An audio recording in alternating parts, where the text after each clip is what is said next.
Thank you.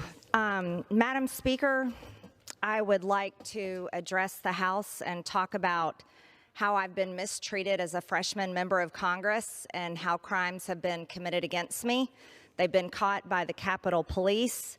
They have been sent to the Department of Justice. The Department of Justice is refusing to prosecute these crimes. This is another example of the two-tiered justice system that we are living under right now under the Biden Department of Justice and Democrat leadership. Now, I'd like to go back to the beginning. These come on many news articles that have come out just on the news that this has happened to me. But I would like to remind the House that starting on February 4th, as a freshman member of Congress, I was kicked off committees by the Democrat majority and 11 of my Republican colleagues, unfortunately. So I serve here as a member of Congress without committees representing my district, but I've continued to work hard. I would also like to remind the House that on February 24th, after we had voted on the Equality Act and we had been debating back and forth, I had made many statements based on my beliefs, based on biblical truth, based on the beliefs of my district that I represent, that there are only two genders, male and female, and I stand firm on that. But yet it was my Democrat colleague across the hall placed a trans flag across the hall from my office to apparently maybe shame me for my vote. That had happened. Then, in response to that, I simply put up a sign outside my office responding to the flag. But it continued on. There was also another incident on June 29th where one of my Democrat colleagues screamed at me in the Cannon Tunnel, yelling and screaming at me for having a mask pulled down to my chin while I was talking on a Facebook Live video. So all of it was caught on video. And then that member then went to the speaker and claimed that I had attacked her and was able to get her office moved because apparently she claimed I was a threat to her where I was not. And she was given a security detail for her protection. Then even there were 73 Democrat colleagues introduced a resolution to expel me from Congress. Let me let you know what that says. It simply says that Representative Marjorie Taylor Greene be and she hereby is expelled from the House of Representatives, giving no reason whatsoever for this resolution, but yet it is sponsored by one of my Democrat colleagues and co-sponsored by 73 other of my Democrat colleagues, yet I've done nothing wrong.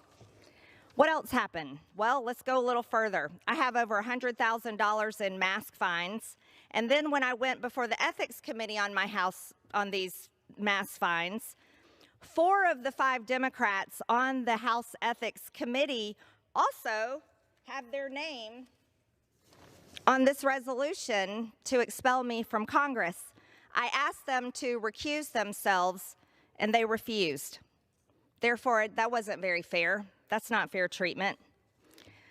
I've even had my character attacked on the House floor, calling me horrendous names, horrible names, insulting names that aren't true about me at all, accusing me of things that I've never done, especially involving January 6th.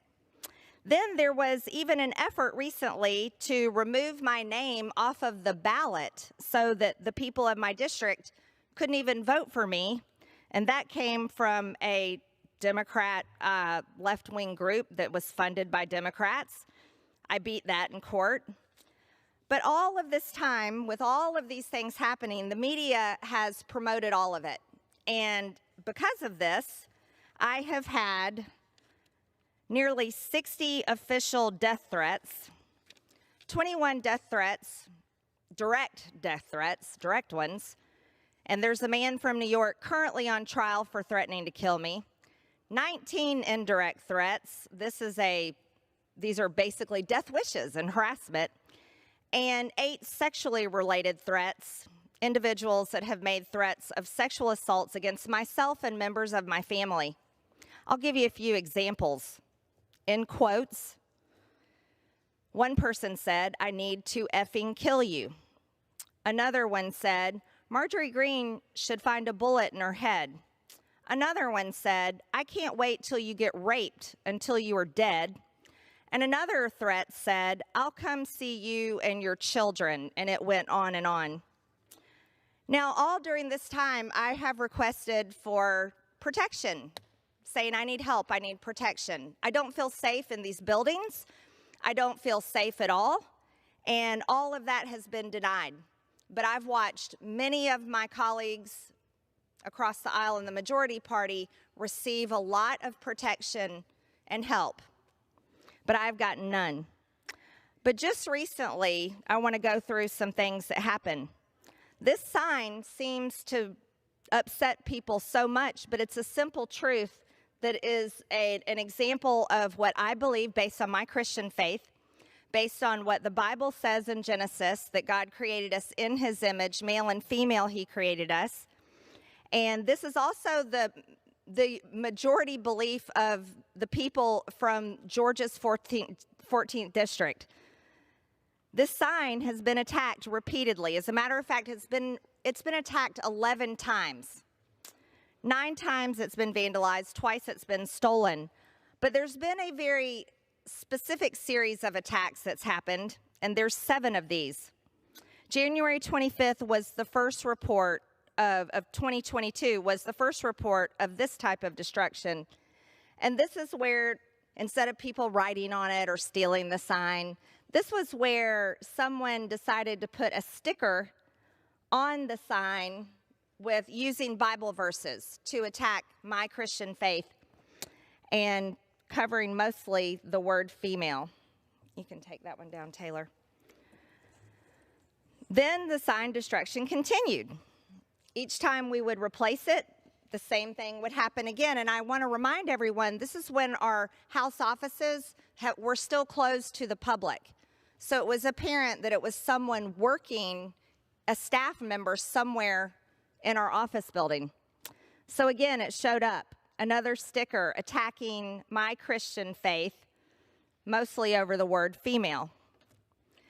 It happened on February 1st, 2022, then on February 2nd, 2022, then on February 22nd. You can put up another one, Taylor. And on February 28th.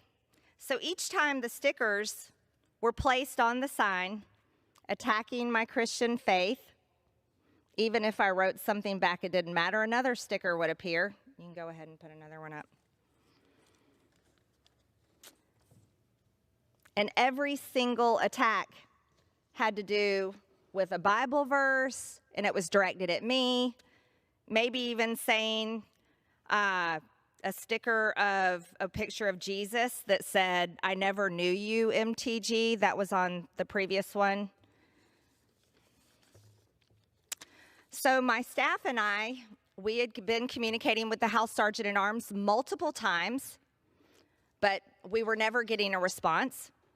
And I had requested cameras multiple times, but not getting any cameras. Until finally, the House Sergeant at Arms came to my office, and I talked to them out in the hallway and was very loud in the hallway about my need for surveillance cameras because I have nothing to hide. I'm perfectly fine with all the cameras in this building, all the cameras in Longworth where my office is. Myself and my staff have nothing to hide, but clearly there's other people that do.